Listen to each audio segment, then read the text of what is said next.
Bon dia, bona hora.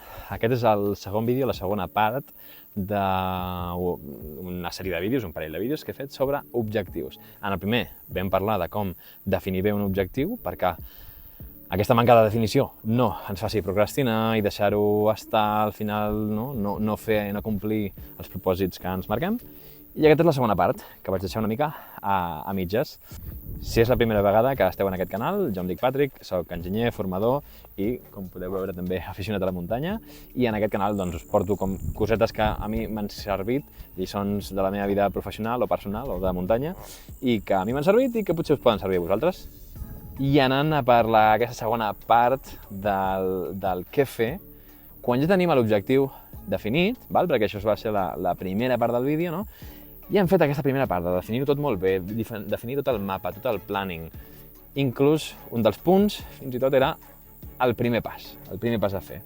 Però, tot i que està molt bé tenir aquesta mentalitat entre cometes, de jefe de tu mateix, no? de cap, de persona que planifica tot i ja assigna aquesta feina a fer, i tot i que en aquest personatge, en aquest primer pas, en aquesta primera part del vídeo, ens ha anat molt bé tenir una mirada àmplia, creativa, el que li diuen en anglès the big picture, la foto gran. Un cop que això ja ho hem fet, tenir aquesta mirada superampla no ens va gens bé, o sigui, ens va com el cul. És a dir, que hem de fer, si la primera part era ser la persona creativa, la persona més humana, o també ho podríem dir com el cap que ha definit la feina a fer, ara hem de passar a mode robot.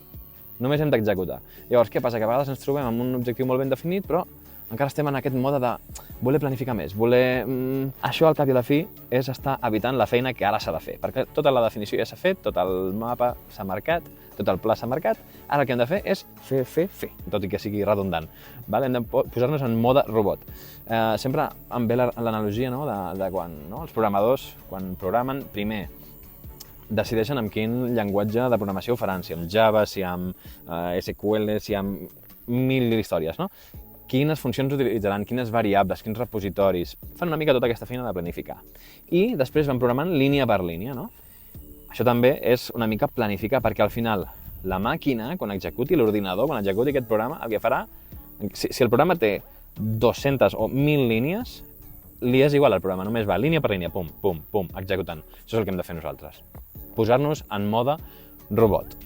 Una persona que a mi m'interessa bastant o que m'agrada bastant, que és el Jocko Willink, que és un tio que és un referent així en tema lideratge i aquestes coses a nivell als Estats Units, li diu NIA, Next Indicated Action. Senzillament no hem de saber tot el pla, no hem ni de recordar, encara que l'haguem planificat nosaltres, no hem ni de recordar tot el pla sencer, només hem de seguir què és el que toca en aquest moment i just l'immediatament següent. Quan estàvem fent l'analogia d'estar escalant, només hem de saber quin és el proper pas, quina és la propera xapa, la propera reunió. No hem de saber a quin cim hem d'arribar. Si estiguéssim en aquest espai, per exemple, només hem de saber la següent fita, per exemple, del camí, si hem d'arribar fins a aquesta cascada, després hem d'anar a girar i anar cap a un esperó, o hem de passar pel refugi. Només hem de saber aquests punts intermitjos i anar executant. En comptes de mirar la foto gran, la muntanya, mirar el pas que tenim just al davant. Per què és important això? Perquè haurem marcat un superpla, un objectiu superben definit, però quan l'estiguem executant, llavors és quan la nostra versió, no cap, sinó treballador, persona que ha de fer la feina. Per exemple, si estem en un pla d'entrenament, ens hem de ficar cada dia pel matí perquè és l'únic moment que trobem, perquè tenim fills o perquè és el millor que ens va amb els nostres horaris. Cada matí quan ens llevem ens tocarà ser el treballador, no el planificador. Per tant, en aquell moment que ens despertem i ens fa molta mandra, i us ho dic per experiència perquè això és una cosa que he fet durant anys, et despertes i dius, hòstia, no és que et vingui de gust, no hi ha un punt que t'acostumis tant que et vingui super de gust. Llavors, en aquell moment no és el moment de plantejar-se, mira, ara dormiré una mica més i després ja planifico perquè crec que aquest horari no em va bé. No, això és la resistència. Deixem això de banda i senzillament executem. Sé que és molt fàcil de dir, però hi ha petites maneres de fer-nos-ho més fàcil. Per exemple, així molt ràpid, si volem entrenar o fer alguna cosa pel matí, posem-nos-ho tot fet. Agafa't la roba, te la deixes preparada. El cafè, jo a vegades me'l deixo fins i tot posat a la tassa i tot que sigui molt fàcil per començar a arrencar i fer el que vulguem fer. Per tant, el que dèiem, si tenim resistència, no li fem cas perquè una persona que no tenia aquesta resistència ja ha fet un pla molt bo. Què passa? Si cada dia veiem que això no funciona bé, que la resistència és cada dia, i quan dic cada dia em refereixo passat un mes o dos, i dèiem, hòstia, és que això al final, és que això no em va bé. Doncs potser ho hem planificat sense tenir en compte algun factor. Si realment passa un bon temps jo diria un mes, 2 mesos, i realment no ens va bé, llavors posem-nos una altra vegada en mode cap, en mode planificador, en mode creatiu, creem un pla millor, però després passem a executar, val? Però no ens deixem portar per aquests moments de val? Ja està tot planificat, senzillament seguim un pas i com més a prop, no? Com més el que dèiem, crec que a l'altre vídeo, un ase allò amb aquelles coses que li tapen els laterals i només veiem el que tenim al davant, fem. En anglès li diuen també el going through the motions, no? Senzillament fer els moviments, encara que ni ens vingui de gust. Ens hem fet un pla superbo que ens motivava quan estàvem creant aquest pla, però ara quan l'hem de fer costa. Doncs sí, clar que costa. Hi ha moltes coses d'aquestes que al final són feina. Val? Doncs en aquest moment, boom, go through the motions, fes els moviments que toquen i ja està, no cal ni que li posis esma. Senzillament al principi costarà, després ja li anirem agafant una mica més el gust, fins a cert punt. Però si volem un pla, volem aconseguir un objectiu, no serà superfàcil perquè si no ja ho hauríem aconseguit. Val? Així que ha de costar una miqueta. Això sempre és així. I si no, no valdria la pena, no? Què diuen? També una sèrie de llibres que m'encanta i que potser alguns dels que ho estan veient, de fet segur que una persona sé que se'ls ha llegit, que és L'arxiu de la tempesta, del Brandon Sanderson. No estan traduïts al català, lamentablement, però hi ha una frase boníssima, molt important al llibre, però que diu camí abans que destinació. Al cap i a la fi, la destinació seria l'objectiu, no? Doncs el camí és el dia a dia, al final la vida no deixa de ser molts punts d'aquests de camí. El moment de la destinació d'arribar a l'objectiu és un instant, tot just.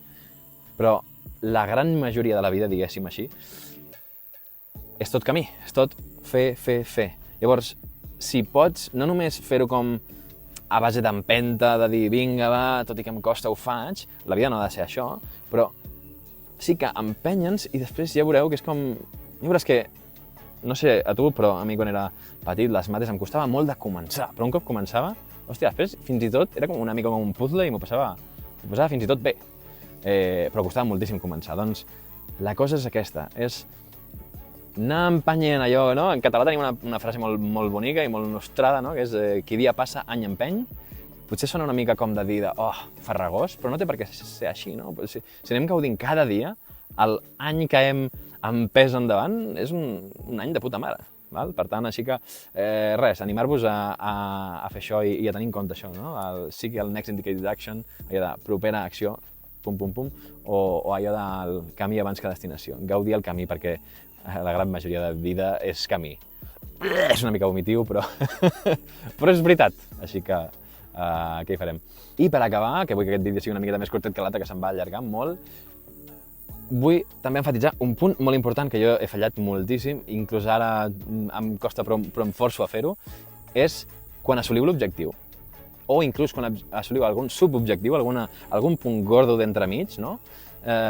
Sisplau, celebreu-ho, perquè és el que farà, et donarà com una recompensa al teu cervell de dir hòstia, fer aquestes coses que em marco, que potser em costen en el dia a dia en alguns moments, al final tinc una recompensa. I si és una recompensa en la línia de l'objectiu, per dir alguna cosa. Si hem fet dieta 7 dies superbé, no cal que el premi sigui un superpastís, perquè potser amb això estem fent una mica, sinó de dir alguna activitat que haguem volgut fer i que no sigui com contra el nostre objectiu, val? Però bueno, que si us serveix també un pastís versus una setmana de fer una dieta molt bona, no us ho arruïnarà, així que també, però sí, sobretot celebreu-ho i res més. Jo crec que amb això podem deixar aquest vídeo una miqueta més curtet, perquè ja us dic que en el futur vull fer vídeos que no siguin tan farragosos com l'anterior, que són 17 minuts, a no ser que faci una guia molt a tope d'una cosa, els vull fer més contingut, d'acord?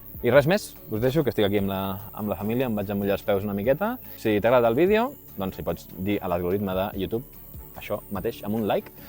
Us podeu subscriure, aquí sempre aniré posant vídeos 100% en català, de temàtiques que trobo interessants i que espero que vosaltres també us serveixin. I res, això, like, subscriure-us i ens veiem en el proper vídeo. Adéu-siau!